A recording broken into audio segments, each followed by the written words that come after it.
Hello children. Today we will discuss about national income and related aggregates. And in this session we will discuss about some important formulae which are necessary to understand in order to calculate the different aggregates and the national income. So the first formula is related with gross value and net value. Now what is gross value? Let us understand this with the help of an example. Suppose if you purchase a phone and the purchase value of that phone is 10,000 rupees, then that purchase value would be considered as the gross value of that phone. And after some time, when you want to sell it in the market, so when it will be sold in the market, the sale value, whatever amount you are getting at that time when you want to sell it, that value will be considered as the net value. That means suppose if you got 8,000 rupees of that phone which you have purchased in 10,000 rupees, then that 8,000 rupees will be considered as the net value of that phone. So we can say that net value is actual value at a particular point of time of any fixed asset. Now the phone which we purchase in 10,000 rupees, and after some time when we sell it in the market we got 8,000 rupees. So there is a reduction of 2,000 rupees in its value, and that 2,000 rupees will be considered as the depreciation. Depreciation means continuous reduction in value of fixed assets because of its continuous use, lapse of time and wear and tear. So because of this continuous use and wear and tear, there is a reduction in the gross value of fixed assets, and this reduction in value is known as the depreciation. Now if we from the gross value we deduct this amount of depreciation, we will get the net value of the fixed asset, or we can say that we can establish a relationship between the gross value and net value. That means if from gross value we deduct a depreciation, we will get the net value, and from the net value if we add a depreciation, we will get gross value. So this makes our first formula. Now the next one. The second one is related with factor cost and market price. Factor cost means actually the cost which the producer incurs on the production of anything, any good, on the factors of production, the expenses incurred by the producer on the factors of production in order to produce any good, that is called the factor cost.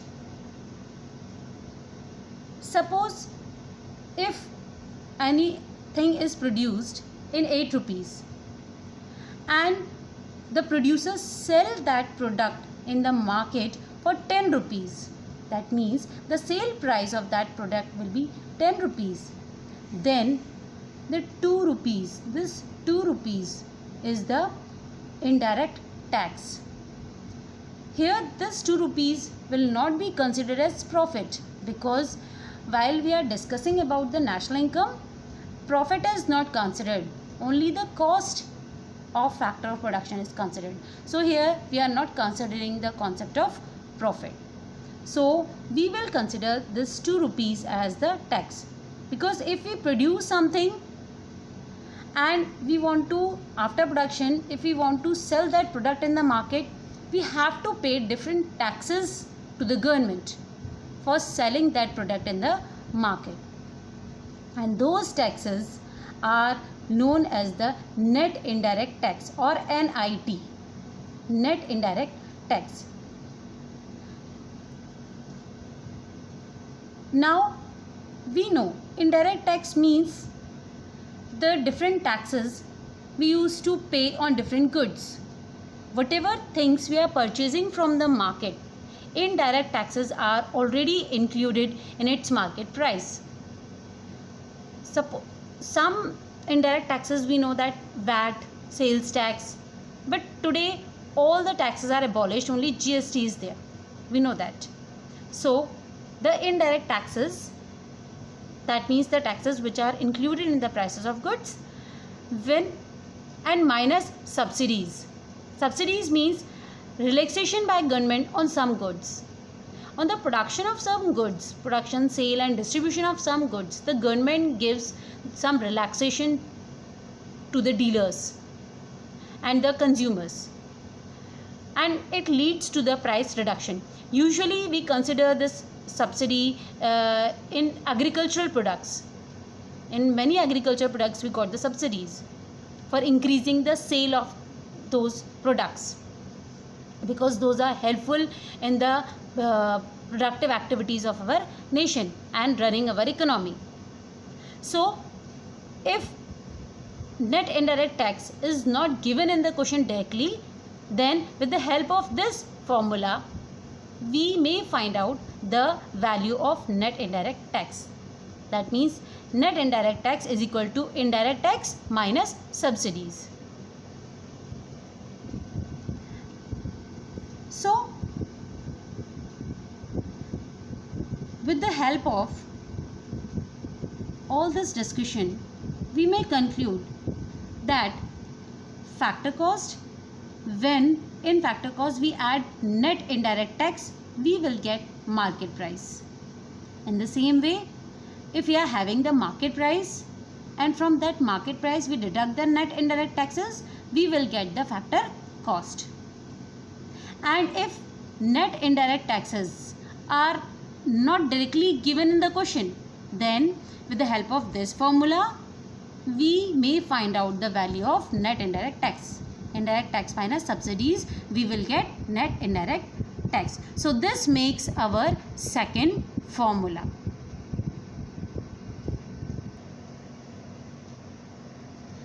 Now the third formula is related with domestic income and national income. What is domestic income? The income which is earned by the people who are living inside our country. That means the income earned inside the country is known as the domestic income.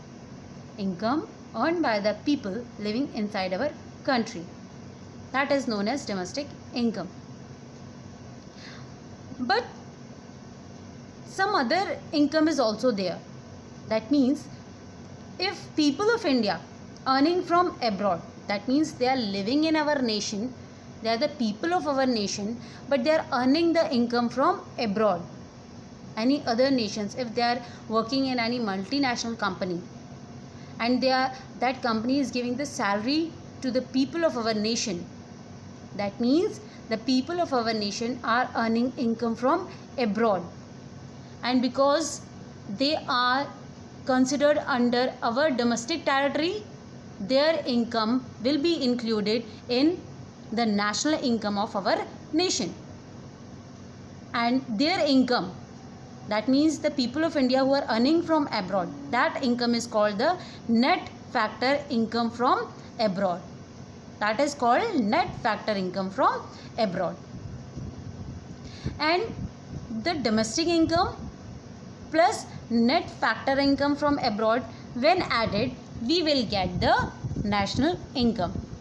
So in national income, the income within inside our country or income from outside the country, from abroad, when both are added up, we get the national income. Now if net factor income is not directly given in the question, then we may find out NFIA with the help of this formula. That means factor income received from abroad minus factor income paid to abroad. That means as the people of our nation are earning from abroad, so some organizations are there in our nation also who are paying to outside people, the citizens of other nation. So that is called factor income paid to abroad. So when received income from factor income received is we deduct factor income paid, we will get net factor income from abroad. So from this discussion we get our third formula, that is when in domestic income we include net factor income from abroad, we will get the national income, and when in national income we deduct NFIA, we will get the domestic income. And if NFIA is not given directly, so factor income received minus factor income paid. So this makes our third formula. One more thing is there. NFIA, net factor income from abroad, means how much our people earn from abroad. This makes net factor income from abroad. Usually they earn by three ways. There are three ways of earning the net factor income from abroad. The first one is compensation to employees. Second one is income from property or business. And the third one is income from retained earnings. Retained earning means savings. So income from savings. So if NFIA is not directly given and factor income received and paid even if not given, then by adding all these three we will get NFIA. So this makes our third formula.